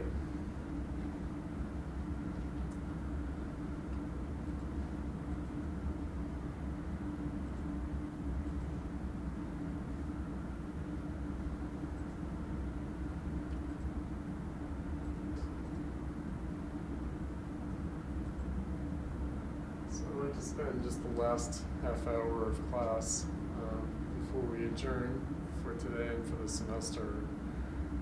Just getting a sense from you guys what your takeaways are from the course as a whole, now that we've reached the end.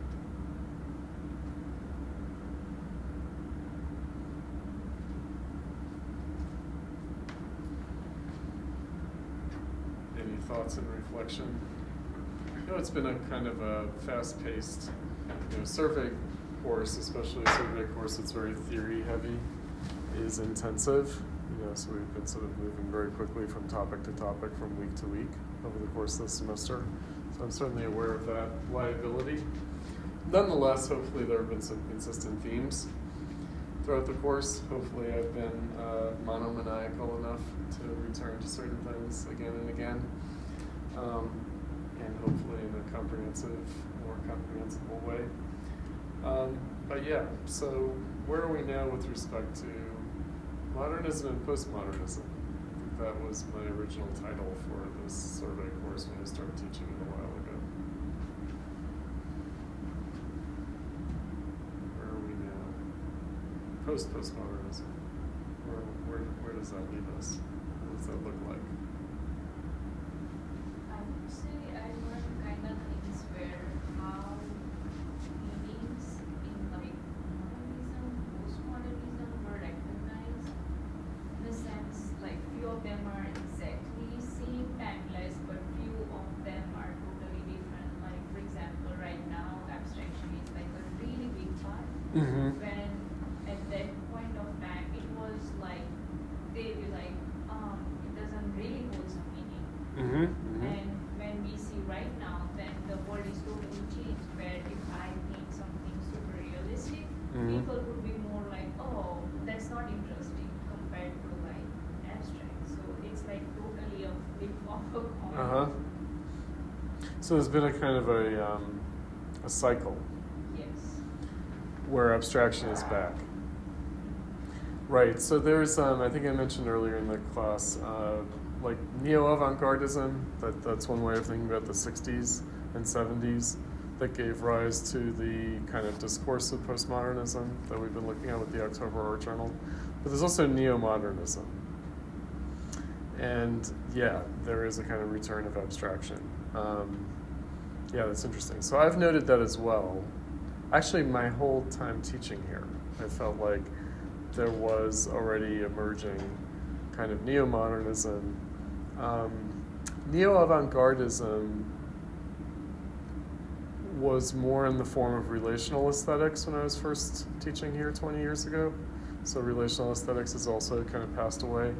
And there's just seems to be less like neo-avant-gardism and more neo-modernism. Yeah, that is notable. And I'm thinking of one of my students, in fact, who got his MFA here. I think he graduated last year, but did his BFA here sometime before that. Who worked in photography, but then also in painting, and ended up his MFA show very abstract art.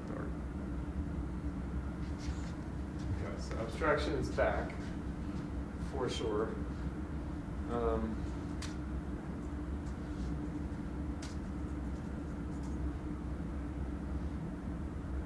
Oh, they have it at the Art Institute official website. There you go, John. Right. For instance.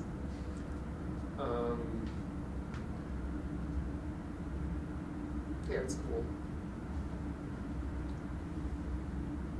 More convincing in person than in reproduction, in fact. But anyway, so what do others think along those lines? Is this something encountered? So that's painting.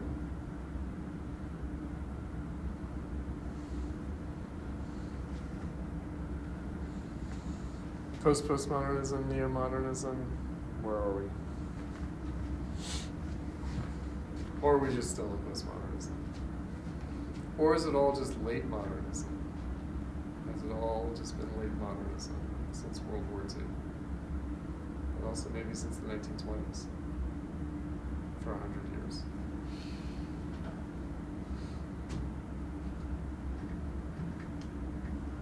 What makes you say that? What makes me say that? Well, that we would have a cycle, right? Would suggest that we've stayed in the same place. You know, that there's been change, but not really direction to that change. You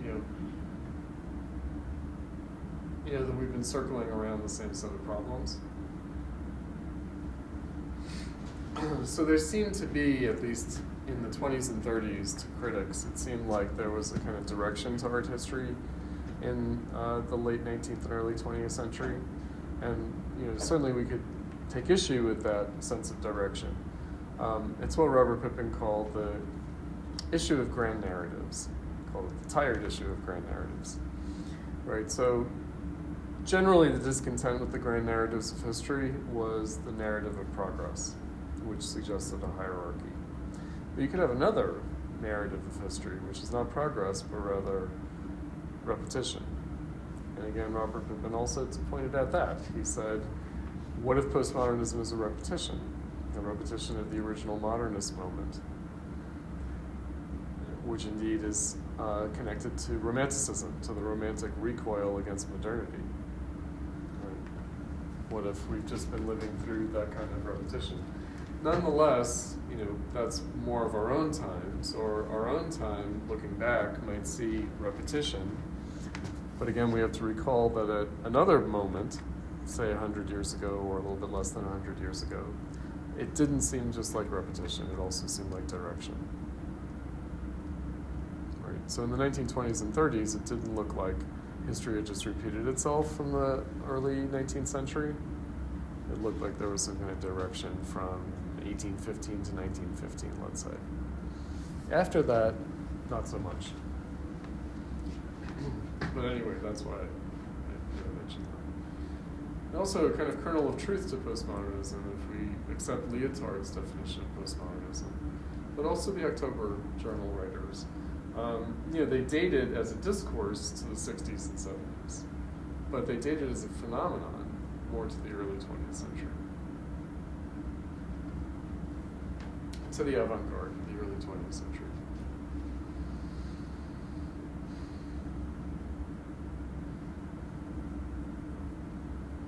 Again, I think that I mentioned to you guys at the beginning of the semester that a course like this, like a survey course in art school, for a variety of different students, for academic students, but also for fine art students, variety of graduate students, it can serve a couple of different functions. So one function is learning to talk the talk. And I said I was not going to be doing that. Right? This would not help you in this respect. It wouldn't help you to write your artist statements, other than indirectly. Right? It wouldn't give you a kind of discursive template to apply. Right? It wouldn't give you a kind of rhetoric that you could immediately employ as the latest way that people talk about things. So I teach this course a little bit differently than my colleagues, who do try to keep up to date. So my attitude is much more like, well, keeping up to date is a little bit pointless because it's all a rehash. So and I'm much more skeptical about the shiny new objects of the latest kind of discursive rhetoric or kind of categories language.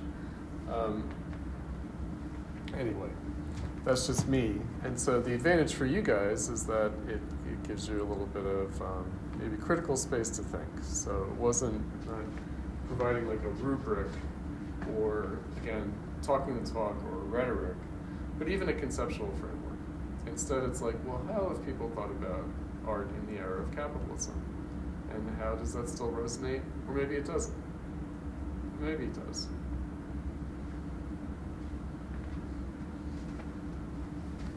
So,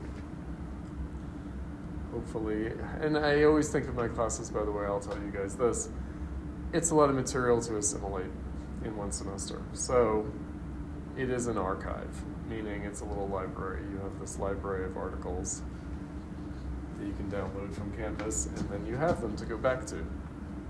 If in future years, which I hope would be the case, it's kind of like, oh yeah, what was that thing that I read in Chris's class again? And then I've at least given you guys a little bit of a handle on this material so that you could return to it productively in the future, if you so desire, if need be. Other takeaways that you guys have? I'll say as an undergrad, I've become more and more like observant of this like fabrication of English that happens at our school. And I don't know, it's been really like on my mind recently. I don't know, I've always tried to just be really observant of the way that people are teaching me how to make art, and whether that be in just learning all of the prehistory of what other people have done, and then seeing what I can do now with it in modern times. It's like, okay, like I understand it, and I will say with this class, I really appreciate the amount of actual history we talked about, and not just theory. Because it placed everything in the context that we needed it to be in. And I think that's what's being lost now in modern times, that we're not necessarily...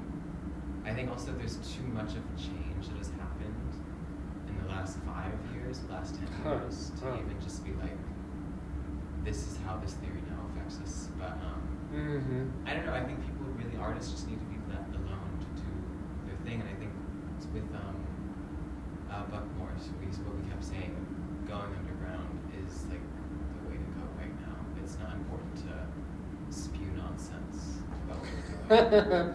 Right. Talk about talking the talk, absolutely. Yeah. That's right. I mean, it is a kind of a weird situation that artists might be in a position where they almost necessarily have to misrepresent what their work is really about to them. Yeah. Like what their commitments actually are. That has to fly under a false flag in some way. At least the hypothetical that that's the case, right? And one thing about like Benjamin or Adorno, these characters that I kind of privilege in my teaching, but also people like Greenberg, who again was mistaken for kind of being normative or prescriptive. They're not prescriptive, right? This isn't prescriptive, and so it's it's a little bit different than taking the past as a model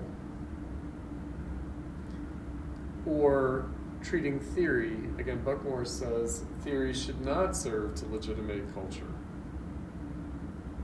Should not serve to legitimate culture. Should not serve to legitimate or to justify.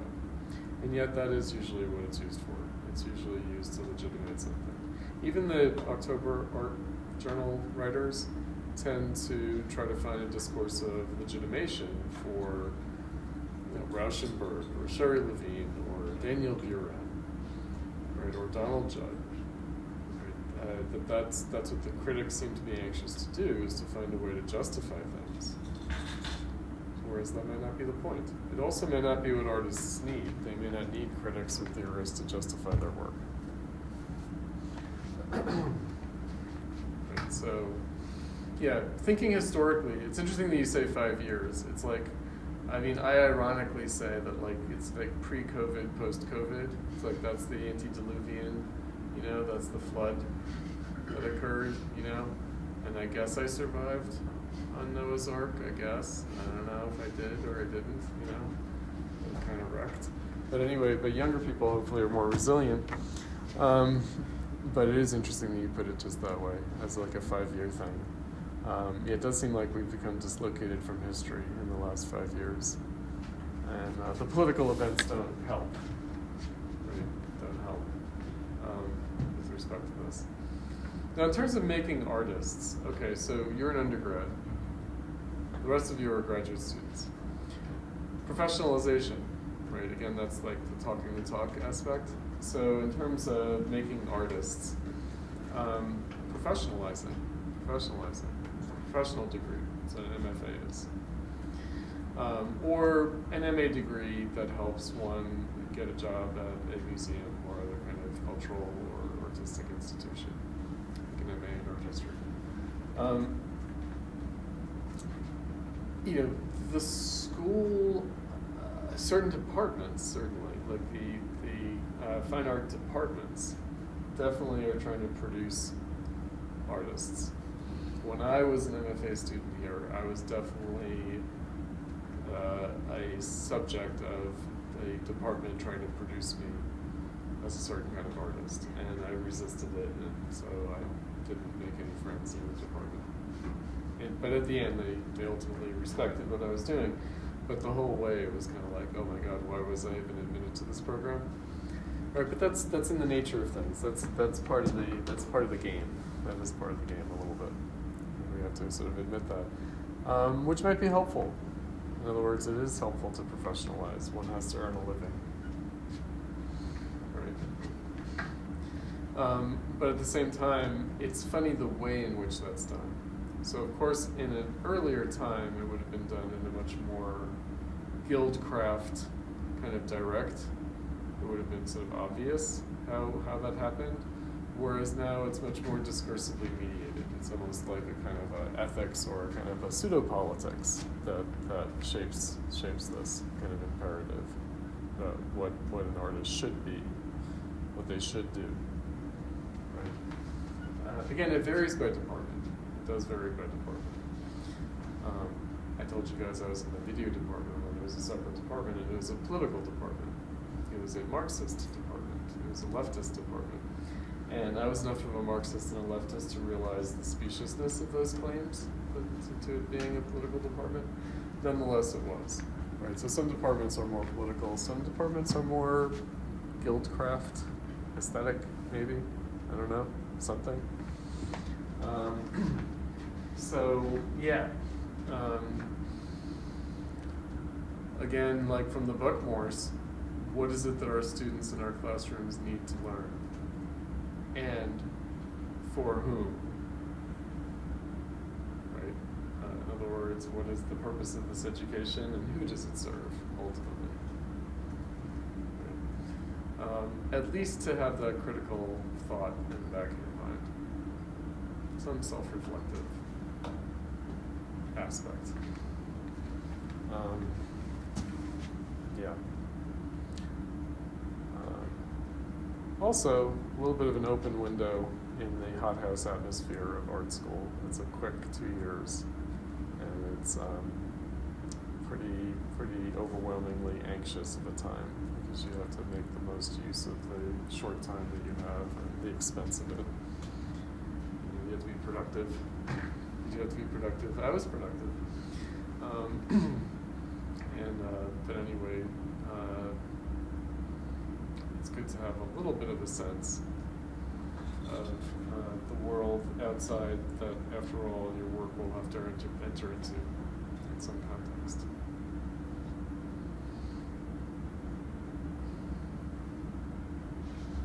No, art has been back for a while, and not just as abstraction, as neo-modernism. Art's been pretty thoroughly rehabilitated. Like, I feel like when I was in the 90s, there was this question of like, okay, are we doing art anymore? What are we doing? And then it was kind of like, oh yeah, there's still an art market. There's still art. There's still professionalization. There's still these institutions to join.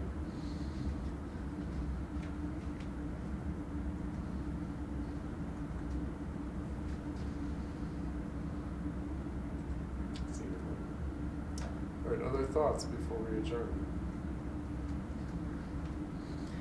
All right, so I'll be looking forward to your papers at the end of next week. Is the due date that I gave you guys. I hope that the rest of the semester has been wrapping up well for you guys, and have a nice break, and I will see some of you in my future classes, presumably. All right, thanks guys.